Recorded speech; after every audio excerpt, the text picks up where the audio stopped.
শুভরাত্রি শুধু একটি শুভেচ্ছা নয়, এটা একটা অনুভূতি। দিনের শেষে শান্তির এক মিষ্টি ছোঁয়া। শুভরাত্রি মানে হল সারাদিনের সব ক্লান্তি ভুলে মিষ্টি স্বপ্নের দিকে হাঁটা। রাত যত গভীর হয়, মন তত শান্ত হয়। তাই শুভরাত্রি হোক প্রশান্তির আরামদায়ক মুহূর্ত। চোখ বন্ধ করো, সব দুশ্চিন্তা দূরে রাখো। শুভরাত্রি তোমার জন্য নিয়ে আসুক নতুন স্বপ্ন।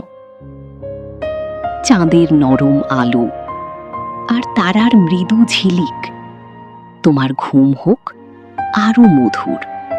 শুভরাত্রি। দিনের সব ব্যস্ততা শেষ করে নিজের জন্য একটু সময় নাও। শুভরাত্রি হোক ভালোবাসায় ভরা। শুভরাত্রি বলার মধ্যে লুকিয়ে থাকে যত্ন, ভালোবাসা আর শান্তির এক ছোট্ট বার্তা।